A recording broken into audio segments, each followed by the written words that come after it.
Halo, Assalamualaikum warahmatullahi wabarakatuh. Selamat pagi, selamat datang Bapak Ibu. Pada sesi kali ini di Act Insight, kita akan membahas tentang culture transformation. Nah, di mana Bapak Ibu sebelumnya kita sudah pernah menjelaskan nih ya tentang 10 step of culture transformation di episode-episode sebelumnya. Dan pada kesempatan kali ini kita akan masuk ke tahapan ke-10 yaitu tahapan terakhir yang menjelaskan tentang align with system and structure. Nah, seperti apa sih? Kenapa hal itu penting? Apa dampaknya dan bagaimana cara mengimplementasikannya? Yuk kita bahas dalam 20 menit ke depan. Baik, mungkin saya akan menjelaskan sedikit ya, mengingatkan kembali 10 step of culture transformation yang sebelumnya pernah kita bahas. Oke.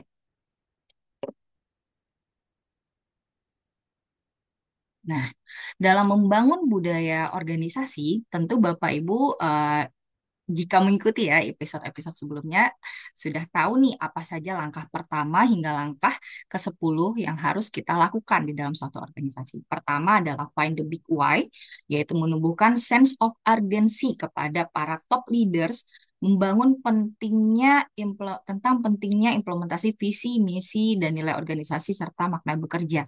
Jadi penting untuk mengelainkan dulu nih terlebih dahulu para leadersnya. Lalu personal transformation program yang menyasar kepada seluruh pegawai untuk menumbuhkan mindset yang baik yang sejalan mengenai arah transformasi organisasi yang akan kita lakukan. Lalu kita mesti tahu juga nih, understanding the gap-nya. Apa gap antara kondisi saat ini dengan kondisi yang diharapkan. Kemudian kita set the direction, kita develop winning team-nya yang menjadi perpanjangan tangan para manajemen. Kemudian kita execute quick action-nya, langkah-langkah kecil yang bisa membantu kita membangun perubahan budaya ini yang dimulai dari para si winning team tadi. Kemudian kita campaign di journey-nya, journey utamanya, lalu kita evaluate di progresnya dari step 1 sampai step yang sudah kita lakukan hingga sejauh ini, sudah sejauh mana nih implementasi yang sudah kita lakukan. Kemudian kita celebrate dan appreciate para champion yang sudah membantu kita dalam membangun budaya transformasi, budaya organisasi. Lalu terakhir adalah kita align-kan dengan sistem dan structure yang kita sudah bangun tahapan-tahapan sebelum ini. Karena kita sudah melakukan evaluasi the progress ya, pasti kita tahu nih mana yang sudah baik, mana yang perlu ditingkatkan, dan mana yang bisa kita align-kan dengan structure kita, dengan KPI kita, sehingga perubahan ini sifatnya sustain, tidak hanya berhenti di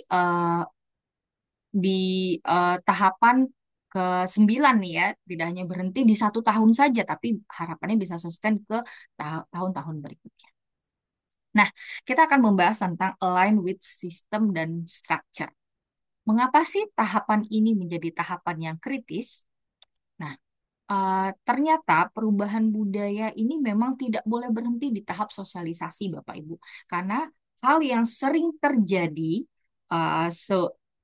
saat ini adalah kita terlalu berpaku kepada tahapan sosialisasi, tapi kita lupa untuk membangunnya, mengelainkannya dengan dengan sistem kita yang harusnya itu menjadi kebiasaan dan standar kerja kita.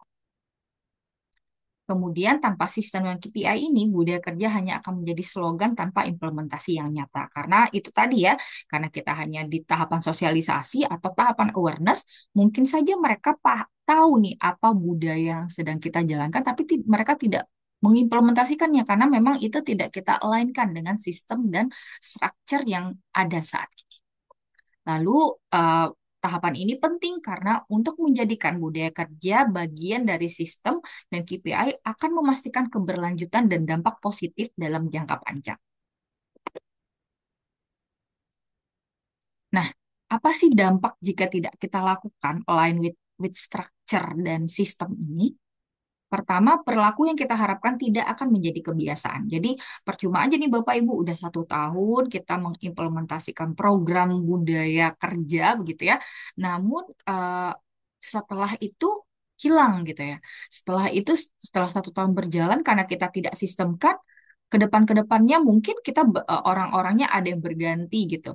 Namun karena pergantian pegawai tadi eh, dan itu tidak menjadi kebiasaan, tidak di-align-kan dengan structure, orang-orang yang tadinya kita menjadikan champion lama-lama habis gitu ya. Lalu karyawan tidak memiliki insentif insentif untuk menerapkan budaya kerja secara konsisten. Tidak ada ukuran yang jelas untuk menilai keberhasilan implementasi budaya, dan organisasi akan kehilangan arah dalam mempertahankan budaya yang telah kita bangun. Nah, untuk itu alasan perlunya tahapan ini, seperti yang tadi sudah kita jelaskan ya, bahwa penting sekali melakukan align with structure ini karena itu tadi, karena bisa berdampak kepada hal-hal yang eh, sifatnya tadinya kita ingin membangun kebiasaan, karena kita tidak mengalinkan dengan structure dan sistem kita, akhirnya kebiasaan itu tidak terjadi gitu. Akhirnya perubahan perilaku itu hanya bertahan di 1 tahun pertama saja. Nah, alasan tadi ya, alasan tentang perlunya tahapan ini untuk memastikan sustainability, budaya yang baik harus bisa bertahan dalam jangka panjang. Ya, sistem dan struktur yang selaras dengan budaya akan memastikan bahwa nilai-nilai tersebut untuk terus hidup, bahkan ketika ada perubahan kepemimpinan. Lalu yang kedua adalah untuk memudahkan implementasi. Dengan sistem dan struktur yang mendukung, implementasi budaya menjadi lebih mudah. Misalnya, jika budaya perusahaan menghargai kolaborasi nih Bapak Ibu, maka struktur tim harus dirancang untuk memudahkan kolaborasi antar departemen. Jangan sampai struktur kita dengan mungkin ya kita untuk supaya kolaborasi atau budaya inovatifnya lebih agile gitu, lebih lebih cepat gitu ya. Namun kita memiliki sistem birokrasi yang lama sekali sehingga itu tidak mendukung agenda yang sedang kita lakukan. Kemudian perlunya tahapan ini juga untuk mengukur kemajuan kita. Sistem yang baik memungkinkan perusahaan untuk mengukur sejauh mana budaya telah diadopsi. Misalnya melalui KPI yang terkait dengan nilai-nilai budaya atau feedback 360 ya, 360 derajat. Nah, kemudian kita masuk ke materi selanjutnya, yaitu strategi dalam implementasi yang efektif.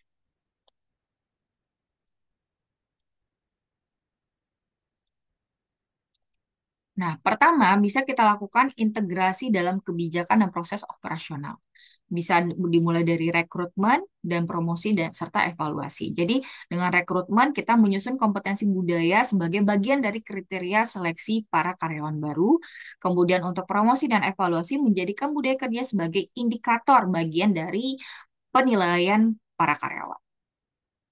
Lalu kita juga bisa mengintegrasikannya kepada KPI dan struktur berbasis budaya. Tadi ya, memastikan setiap divisi memiliki KPI yang mengukur implementasi budaya dalam pekerjaan mereka. Pastikan struktur organisasi mendukung kolaborasi dan komunikasi efektif. Kurangi birokrasi yang dapat menghambat inovasi atau kecepatan respon. Lalu kita juga bisa melakukan sistem reward and konsekuensi. Jadi menghargai penghargaan kepada para karyawan yang sudah membantu kita menjadi role model, yang sudah membantu kita menjadi perpanjangan tangan dalam menerapkan budaya kerja. Lalu memberikan feedback kepada karyawan yang masih belum selaras dalam budaya organisasi. Ini bisa menjadi perannya pimpinan gitu ya. Jadi bisa pimpinan memberikan coaching kepada pegawainya untuk memberikan feedback pada karyawan-karyawan yang mungkin ada nih di antara karyawan-karyawan yang masih menjadi resisten gitu terhadap perubahan budaya yang sedang kita lakukan. Lalu kita bisa melakukan monitoring dan feedback, melakukan survei engagement, survei budaya secara berkala untuk mengukur sejauh mana nih gap yang sudah kita ukur sebelumnya dengan gap saat ini, apakah ada peningkatan, ada perbaikan gitu ya, bukan peningkatan, perbaikan untuk kita menjadi tahu lagi apa tahapan atau langkah selanjutnya yang bisa kita terapkan. Juga bisa menggunakan feedback 360 derajat untuk memastikan penerapan budaya di semua level organisasi. Nah, selanjutnya kita akan membahas sedikit studi kasus nih Bapak Ibu. Contoh perusahaan-perusahaan yang sudah ini ya, sudah mengelainkan struktur dan sistemnya terhadap transformasi budaya yang mereka lakukan. Nah, Bapak Ibu pasti tahu ya tentang Google, di mana misi mereka untuk mengorganize the world's information and make it universally accessible and useful. Jadi mereka dengan misi yang mulia ya untuk membantu, intinya untuk membantu orang-orang agar mendapatkan akses informasi dengan lebih mudah. Google melakukan berbagai macam transformasi. Pastinya dia melakukan inovasi, transformasi budaya yang dia lakukan secara terus-menerus dan berkelanjutan, di mana Google menggunakan sistem rekrutmen yang ketat untuk memastikan kandidatnya memiliki growth mindset. Jadi dari langkah awal, si Google ini sudah menerapkannya pada saat menyeleksi calon pegawainya, bahwa mereka penting memiliki growth mindset. Jangan sampai mereka meng-hire orang-orang yang fixed mindset. Kemudian struktur tim yang fleksibel memungkinkan karyawan berpindah proyek sesuai dengan minat mereka masing-masing. Dan program 20% time yang memungkinkan karyawan menghabiskan 20% waktunya untuk proyek inovatif. Menarik ya Bapak Ibu ya. Jadi ini yang dilakukan Google untuk mengalign yang sudah di-align-kan dengan struktur dan sistem-sistem kerja mereka. Nah, selanjutnya adalah kasus yang kita bisa ambil pelajaran nih Bapak Ibu, bahwa ada organisasi yang ini ya yang melakukan yang gagal dalam melakukan transformasi budaya karena ternyata sistem yang mereka miliki saat itu justru justru tidak tidak membangun budaya integritas. Yaitu yang kita tahu di sini ada namanya perusahaan Enron, di mana kisah kebangkrutan perusahaan Enron ini pada tahun 2001 merupakan skandal perusahaan terbesar di Amerika Serikat. Karena Enron merupakan contoh klasik dari perusahaan dengan budaya korupsi dan ketidakjujuran. Sistem dan struktur mereka justru mendukung perilaku yang tidak etis. Jadi di mana saat itu justru sistem dan strukturnya mereka buat uh, untuk ini ya, untuk mendukung budaya ketidakjujuran dari para manajemennya, di mana mereka di situ mereka apa namanya mendukung adanya fraud-fraud yang dilakukan oleh para manajemennya, dan itu tidak ada auditnya gitu ya. Jadi sehingga apa yang sudah dilakukan sama Enron ini bisa menjadi pelajaran kita bahwa komitmen leader tadi ya, komitmen leader itu penting dalam membangun budaya, dan juga contoh dari Enron ini yang mendukung justru perilaku-perilaku tidak etis bisa menjadi pelajaran berharga, berharga bagi kita. Di mana di Enron ini mereka saat itu saat terjadi uh, fraud, mereka justru memberikan sistem reward yang hanya fokus pada keuntungan jangka pendek. Mereka menjanjikan kepada para pegawainya untuk membeli saham dari mereka, yang akhirnya mereka janjikan kepada para pegawainya bahwa saham-saham itu tadi akan meningkat nanti di kemudian hari. Padahal saat itu mereka sudah masuk kepada proses-proses kebangkrutan. Lalu struktur yang memungkinkan manajemen menyembunyikan kerugian finansial, dan akibatnya budaya negatif ini mengarah pada kebangkrutan dan skandal besar pada saat.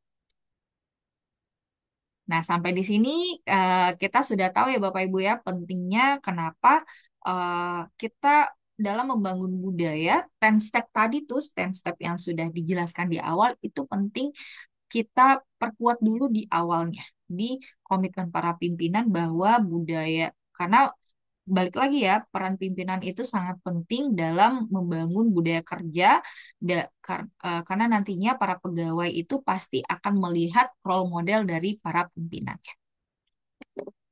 Nah, sampai di sini apa sih kesimpulannya yang bisa kita ambil dari eh, materi yang sudah kami jelaskan di awal, bahwa tahapan align with system and structure adalah kunci untuk memastikan budaya organisasi tidak hanya menjadi wacana, tetapi benar-benar hidup dan berkelanjutan.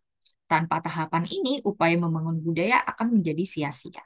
Bagi bagi Bapak Ibu yang sedang membangun budaya organisasi atau memperbaiki budaya organisasi, pastikan nih sistem dan struktur Bapak Ibu selaras dengan apa yang ingin kita tanam gitu. Jadi kembali lagi nih Bapak Ibu, kembali lagi nih ya, pertanyaannya, apakah sistem dan struktur yang ada di budaya di perusahaan Bapak Ibu saat ini sudah mendukung budaya yang ingin Bapak Ibu implementasikan? Dan apakah perusahaan Bapak Ibu sudah menerapkan budaya yang sejalan dengan sistem dan strukturnya tersebut? Coba tulis di kolom komentar, kita akan lanjutkan lagi di sesi-sesi berikutnya. Sampai bertemu lagi Bapak Ibu. Assalamualaikum warahmatullahi wabarakatuh.